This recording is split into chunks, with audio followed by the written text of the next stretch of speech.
ये तस्वीर आप देख रहे हैं, ये तस्वीर में जिस शख्स को आप देख रहे हैं, सोचिए उस तस्वीर को जितनी बार देखा जाए, निहारा जाए, सिर्फ अफसोस के अलावा कुछ नहीं होता। सोचिए क्या देश के हालात हो गए हैं कि इस देश के तानाशाही सत्ता की मलाई खा रहे हैं और देश का शिक्षित जो है वो सड़कों पर बैठा है भूखा प्यासा। आज 17वां दिन हो गया है और सरकार 10 से मस नहीं हो रही है, सरकार अनदेखा कर रही है। वही बात करें अन्ना हजारे के 15 दिन से पहले ही सरकार झुक गई थी, लेकिन सोचिए यहाँ पर लगभग 17वां दिन हो गया है, लेकिन सरकार की तरफ से ना कोई सुनने के लिए राजी है और ना ही इस प्रदर्शन को देखने के लिए कोई राजी है। देश का टीवी अखबार कहाँ चला गया है? क्या इस देश के टीवी अखबार का ज़मीर ये नहीं कहता कि इस प्रदर्शन को दिखाना चाहिए? क्या इस देश में इतना बड़ा अपराध कर दिया है सोनम वांगचुक ने कि वो शिक्षा की बात कर रहे हैं, वो कलम किताब की बात कर रहे हैं, वो पर्यावरण एक्सपर्ट हैं और सोचिए किस तरीके से भूख हड़ताल पर एक व्यक्ति अपनी जान देने के लिए भी तैयार है, लेकिन शिक्षा मंत्री है ना जवाब देने के लिए तैयार है और ना ही इस्तीफा। इस वीडियो को बनाने का सबसे पहला तो यही तात्पर्य है कि सोनम वांगचुक को अपनी भूख हड़ताल खत्म कर देनी चाहिए, क्योंकि जिस तानाशाह सरकार पर असली मुद्दों से असर ना होता हो उनके लिए भूखे प्यासे रहकर मरने की कोई जरूरत नहीं। सोचिए किस तरीके से छात्र लगातार सड़कों पर आकर आंदोलन कर रहे हैं। हजारों छात्र जो हैं वो हताश निराश हो जाते हैं। कई छात्रों ने अपनी जान दे दी, उसके बाद भी सरकार का जो रवैया है वो इतना रूखा है कि सिर्फ और सिर्फ चुनावी कुर्सी को बचाने के लिए राजनीतिक रोटियां सेकती है और इसके अलावा कुछ भी नहीं। तस्वीर देखिए, इस तस्वीर में अभिजीत दीपके के हाथ में प्रदीप मेघवाल की अस्थियां नहीं बल्कि हर एक उस बच्चे की अस्थियां हैं जो इस निकम्मे सिस्टम का शिकार हो गए हैं। धर्मेंद्र प्रधान जी, आपके हाथों में ऐसे बच्चों का खून हुआ है, थोड़ी तो शर्म बचिए, तो कम से कम इस्तीफा दे दीजिए। इस्तीफा नहीं दे रहे हैं तो कम से कम जवाब ही दे दीजिए।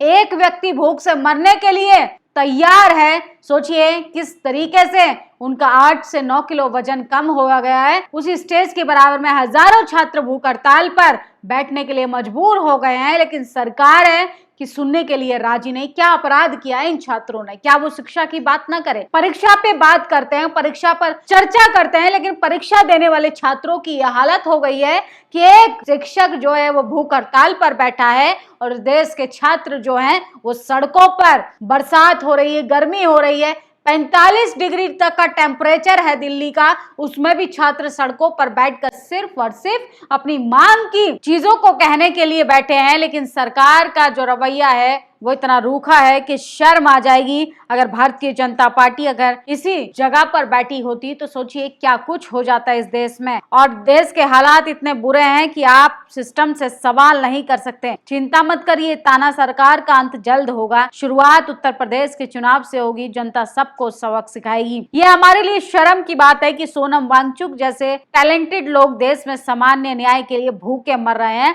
और अमित शाह, मोदी जैसे लोग प्रधानमंत्री, गृह मंत्री बनकर घूम रहे हैं। सोनम वांगचुक को कुछ हुआ तो सरकार से संभाले नहीं संभलेगा। हम सोनम वांगचुक के साथ हैं, सोनम वांगचुक जिंदाबाद। तो सोचिए श्याम नीरज सिंह ने ट्वीट किया, लेकिन सबसे बड़ा सवाल खड़ा होता है कि मान लीजिए सोनम वांगचुक को कुछ हो जाता है तो क्या सिस्टम बदलेगा? क्या सिस्टम का जो ये रवैया है या वो निकम्मापन है उसमें कोई बदलाव आएगा? क्या इस्तीफा देने से सिस्टम की जो काले कारनामे हैं उसमें सुधार आ जाएगा? तो सोनम वांगचुक को पहले तो अपनी भूख हड़ताल खत्म करनी चाहिए, क्योंकि ये सिस्टम से सवाल पूछने के लिए भूख हड़ताल की जरूरत नहीं, इनके हलक में हाथ डालकर अधिकार मनवाने की जरूरत है। क्योंकि ये सरकार वो सरकार नहीं जो आंदोलनों से झुक जाती है, ये सरकार वो सरकार नहीं जो प्रदर्शन से जिस पर असर होता हो। ये सरकार वो सरकार है किसको पता है कि जब हम चुनाव लड़ेंगे तो एजेंसियां हमारे कंट्रोल में रहेंगी, इस देश का पावर सेक्टर हमारे कंट्रोल में रहेगा।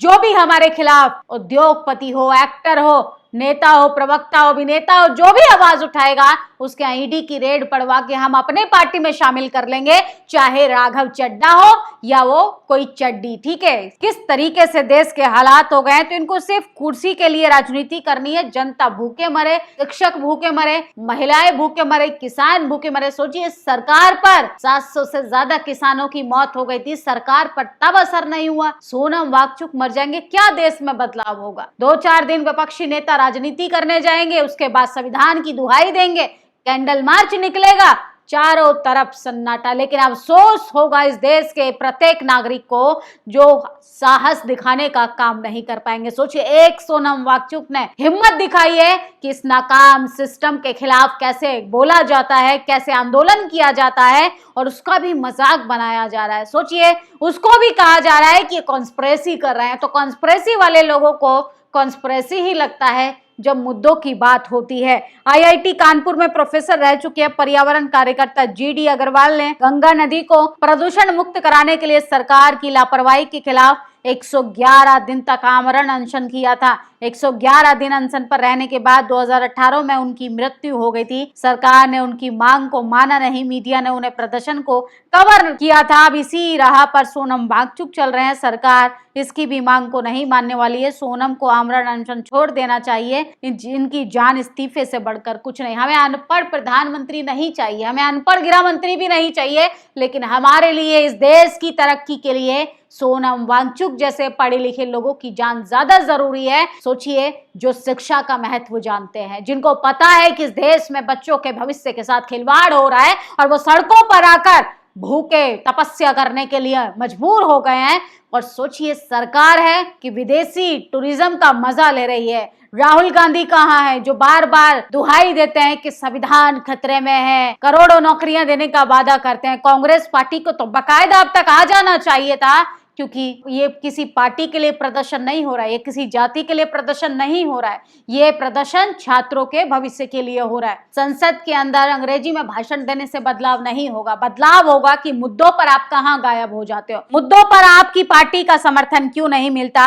और सोचिए, राहुल गांधी, मल्लिकार्जुन खड़गे, कर्णी मोड़ी, यहाँ तक कि अखिलेश यादव, राम गोपाल वर्मा, संजय राउत, तेजस्वी यादव, तमाम विपक्षी नेता जो हैं वो आज सोनम वांगचुक के साथ आइए, वरना आने वाले भविष्य में कोई भी व्यक्ति जो है वो इतनी हिम्मत नहीं दिखा पाएगा इस तानाशाह सरकार के खिलाफ कि खुलकर बोल पाए। और सोचिए, चंद्रशेखर आजाद ने खुलकर समर्थन जाहिर किया है कि वो सोनम वांगचुक के साथ जल्द ही देखने के लिए मिलेंगे। और इसके बाद उन्होंने अपनी पार्टी के कार्यकर्ताओं को भेजकर अभिजीत दीपके हो, सोनम वांगचुक हो, उनकी हिम्मत को बढ़ाने का काम किया है। लेकिन ऐसे में कुछ नफरती गुंडे हैं जो इस आंदोलन को भी बदनाम कर रहे हैं। सोचिए, जो कहते हैं कि आंदोलन से क्या होगा, अरे आंदोलन नहीं होंगे तो इस देश में न्याय की प्रक्रिया को बदल दिया जाएगा, संविधान को बदल दिया जाएगा। सोनम वांगचुक सिर्फ अपने लिए नहीं लड़ाई लड़ रहे हैं, वो सोनम वांगचुक हर एक छात्र के लिए लड़ाई लड़ रहे हैं। और सोचिए, अभिजीत दीपके की वेल सेटल लाइफ थी, क्या जरूरत थी इस देश में अनपढ़ जाहिल लोगों के बीच में आकर मुद्दों पर बात करने की, मुद्दों को समझाने की। और इस देश में धर्म की अफीम चाटने से कुछ नहीं होगा। सोचिए, जनता को मुद्दों से डाइवर्ट करता ये मीडिया क्या सरकार से सवाल पूछ पाएगा कि आखिर शिक्षक इस हालत में क्यों है। 17 दिन लगभग पूरे हो गए हैं, फिर भी सरकार की तरफ से कोई भी न जवाब आने के लिए तैयार है और ना ही वो सवाल सुनना चाहते हैं। क्या इस देश में शिक्षा की बात करना अपराध है? क्या इस देश में कलम किताब की बात करना अपराध है? क्या अपराध किया है उन छात्रों ने जिन्होंने अपनी जान से हाथ धो बैठ दिया? क्या नीट का पेपर देना भी अपराध बन चुका है? क्या तमाम पेपर जो धांधली हो रही है, जो स्कैम हो रहा है, उसके खिलाफ आवाज उठाना भी अपराध हो गया है? तो इस देश के अपराधियों को ऐसे मरने के लिए छोड़ दिया जाएगा? इस सरकार को इसलिए सत्ता में नहीं चुन के भेजा है। सोचिए, एक तरफ तो देश के प्रधानमंत्री विदेशी डंका बजा रहे हैं, लेकिन अपने ही देश में अपने ही नागरिकों को, अपने ही देश के एक सम्मानीय शिक्षक को, एक साइंटिस्ट को मरने के लिए छोड़ दिया गया है। इससे अंदाजा लगाइए कि ये देश विकसित भारत नहीं, ये देश गर्त में जा चुका है, ये देश बर्बादी की कगार पर आ चुका है। और ये कैसे अच्छे दिन है जहां पर अच्छे दिन में शिक्षा की बात करने वाले, समाज की बात करने वाले, न्याय की बात करने वाले लोग भूख हड़ताल पर बैठे हैं। और जो झूठ परोसते हैं, दिन रात नफरत परोसते हैं, हिंदू मुसलमान करते हैं, उनको पार्टी में उतना ही बड़ा पद मिलता है। तो ये खबर पर आप लोग अपनी प्रतिक्रिया जरूर दीजिए और सोनम वांगचुक के समर्थन में आप लोग सही दिल से समर्थन जाहिर कीजिए। और 20 जुलाई को दिल्ली के जंतर मंतर पर जरूर पहुंचिए। शुक्रिया। नेशनल दस्तक की आपसे गुजारिश है कि अगर इसको बचाना चाहते हैं तो नेशनल दस्तक को सब्सक्राइब करने के लिए रेड कलर के सब्सक्राइब बटन को दबाएं, फिर बेल आइकन की घंटी दबाएं। नेशनल दस्तक को बचाने के लिए बहुत जरूरी है कि हर खबर को शेयर करें, लाइक करें, कमेंट जरूर करें।